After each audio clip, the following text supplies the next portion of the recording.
What's up, YouTube? It's time for a review of the new Rick Ross record, Rather You Than Me, out this past Friday, March 17th. So a lot of music dropped this weekend, and this is a record that I sort of impulsively decided to prioritize because I was just really anxious to give it a chance. Rick Ross is an artist who I fell out of favor with pretty early on, and I haven't even given a full project of his a good, solid listen since God Forgives I Don't. But in recent years, I've found some of my attitudes sort of shift to the point where it made sense to give this album a shot. When Rick Ross came out, I did enjoy a few tracks off Port of Miami like everybody else did, but I didn't really vibe with him for two main reasons.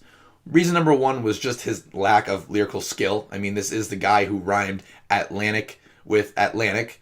And reason two was the whole fabrication issue, that it came out that he was basically a pathological liar and didn't live a single thing that he was rapping about. Because at the time, two of my favorite MCs were Jeezy and Ross's nemesis 50 Cent, who the appeal of both of these rappers was so driven by their authenticity, while Rick Ross's rise makes him almost like the Donald Trump of hip-hop, in the sense that him becoming popular almost proved that objective truth in hip-hop could be ignored entertainment. But with both of these gripes, my perspective has really changed over the years. Like with the fabrication issue, a couple of years ago, I got really into the mafioso rap era of hip-hop in the mid-90s. And some of my very favorite MCs became guys like Kool G Rap, who's essentially a fictional novelist with the way he tells these made-up stories. Albums like G-Rap's Roots of Evil, Nas's It Was Written, Jay-Z's Reasonable Doubt, not everything on these albums was true. So I kind of realized my hypocrisy there, and it stopped bothering me that everything Ross was saying was made up. And in terms of his skill as a rapper, he has low-key developed into a good MC over time. Otherwise, there's no way he would sound good as a guest on tracks by people like Lupe, Royce da 5'9" last year, Nas on Accident Murderers, T.I. The guy can clearly hold his own at this point. So it was time. Time to give this a shot. And right off the bat, the opener Apple of My Eye was not what I expected at all. The first line of the album is about Ross crying, and he goes on to discuss Donald Trump and Meek Mill and Nicki Minaj's relationship and his own lack of self-assurance before he made it. Things that feel honest and personal. And the instrumental for Major 9 is understated and elegant with these distant saxophones and some bluesy piano loops and this funky grumbling bass line that slides in and out. I love it. And the following track, Santorini Greece, is one of the most luxurious instrumentals I've heard all year. It also makes use of some lush saxophones and some very pretty bells. Just so dreamy. It's personally, the image that it conjures up for me is a rainy day in New York City. It really just takes me away to that place. So sonically, I was really caught off guard by this opening 1-2 punch, but as the rest of the track list unraveled, I became acquainted with this album's true strength from a production standpoint. And that strength is, and let's give Ricky Rose some credit, his beat selection has always been on point, but the strength of this album is that sonically, it has multiple flavors that are rationed out extremely well. So there's the luxurious and lavish side of the album, whether it's the Santorini Grease beat, or it's Lamborghini Doors, or it's maybe my favorite instrumental, which is Game Ain't Based on Sympathy,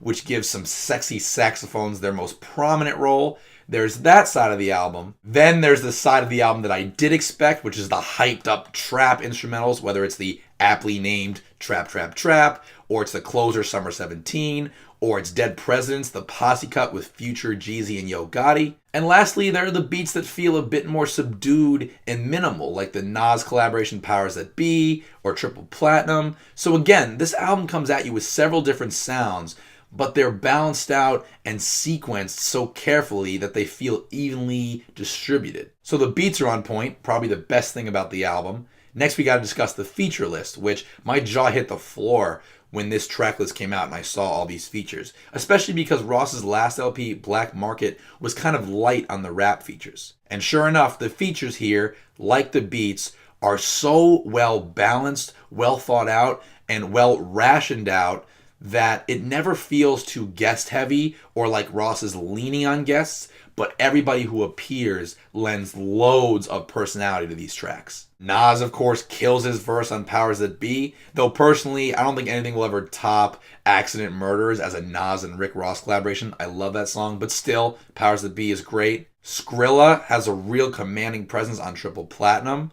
I love Young Thug's feature on Trap Trap Trap. I really feel like Young Thug doing guest appearances really focuses him and takes him out of the la la land that for me sometimes bogs down his projects.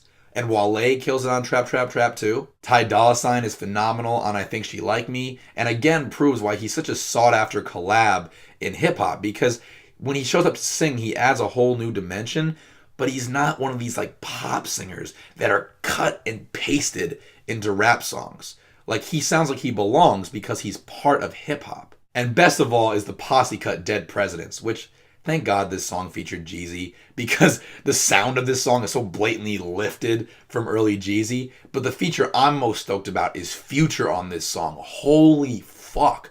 He sounds like the Future from 6 years ago, like same damn time Future, which I respect the hell out of all he's done to really push the boundaries of the genre since then.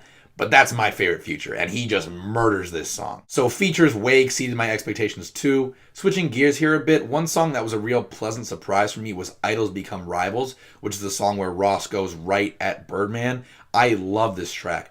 I love when rap gets so personal like this, which unfortunately is often in the context of diss tracks, but it's just a really nice change of pace from the fabricated lifestyle in most of Ross's music. Especially at the end of the track where Ross is sort of just speaking his mind over the beat. Like, that's the most compelling part to me, is hearing his inner dialogue about this person who he once idolized, who he now looks at as this real malignant presence in the music industry. And I also just love the line about record labels being like the Catholic Church and that artists are getting raped, because anytime anyone references the Catholic Church sex scandals, I always enjoy it. Now, Ross is an MC.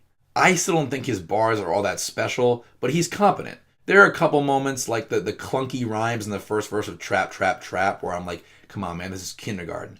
But it's really not an issue for most of the album. In fact, his very last verse on the closer, Summer 17, is one of my favorite verses of the year. He's just so fucking hype on it, and his ad-libs are such a powerful accompaniment. This album could not have had a better send-off there. And he does drop a bunch of lines on this album that I really identify with, like on the song Game Ain't Based on Sympathy. He says, negative people seem to fail first.